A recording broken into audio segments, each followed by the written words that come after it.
et j'ai mal tombé parce qu'il y avait un caillou juste au-dessous. Je me suis coupé 3 côtes et j'ai eu un poumon perforé. Et la douleur que j'ai eue, j'ai pas pu même m'adresser à mon Seigneur. J'ai pas pu. Et là, Tony, il était encore au téléphone, hein, il a tout entendu. Quand je crie, quand les gémissements que je faisais, parce que j'arrivais plus à respirer. Et là, il est venu, parce qu'on était à 200-300 mètres d'intervalle à peu près. Et là, le temps a été très long. Très long. Parce que de la chute que j'ai eue, jusqu'à temps que les ambulances arrivent, ils ont mis 3 quarts d'heure. Et 3 quarts d'heure avec la souffrance.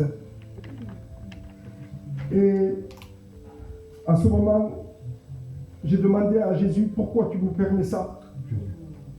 Jésus, je t'appartiens, ça fait peu que je suis avec toi. Et il ne me répondait pas. Et là, ils sont venus les infirmiers de SAMU. Ils ne pouvaient pas me toucher, ils m'ont mis la morphine.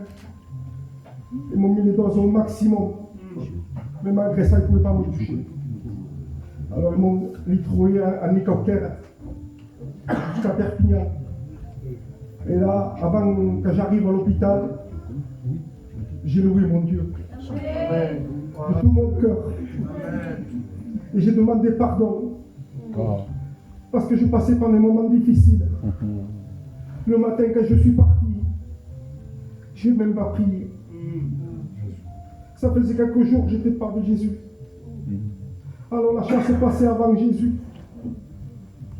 Les passions qu'on a, il ne faut pas qu'ils passent devant Jésus. C'est vrai, c'est vrai. Jésus les interdit pas les passions. Il y a des limites à ne pas dépasser. Et là, j'arrive, on me met dans un bloc et j'entendais les infirmiers qui me faisaient des examens. Ils m'ont fait des radios, des scanners.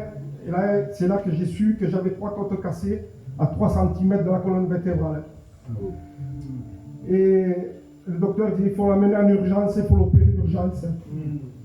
Et ils m'ont mis dans une salle en attente. Et là, j'ai mon père Ernest Bellini qui est venu, qui me cherchait dans l'hôpital. Et j'ai entendu sa voix. Et là, les docteurs me disent, monsieur, il faudra l'opérer tout de suite parce que c'est très très très grave. Parce que le poumon, quand une côte est cassée qui rentre dans le poumon, ça fait des infections. Et j'ai rien compris. J'ai rien compris. Parce qu'à travers les prières de mes frères, Alléluia, gloire à Dieu. de mes parents, Amen. j'ai resté 2 jours en l'hôpital. Sois béni, Seigneur. 2 jours. Je ne comprenais pas. On me dit qu'on va m'opérer et je sors 2 jours après. Je suis allé chez moi, comme un gitan, on ne va pas rester dans les hôpitaux. Je rentre chez moi et j'avais mal, c'est vrai. J'avais des douleurs. J'avais des frères qui venaient. Ils venaient prier à la maison parce qu'il y a une réunion, j'ai resté 2 mois comme ça. Les réunions me manquaient. La prière me manquait. Jésus. Et à travers les frères, j'étais béni. Amen. Et j'ai commencé à aligner, je sors dehors de la cité. Et là, l'ennemi, il est méchant. Il est méchant, l'ennemi. Parce qu'il s'est servi d'un païen pour me dire où est ton Dieu.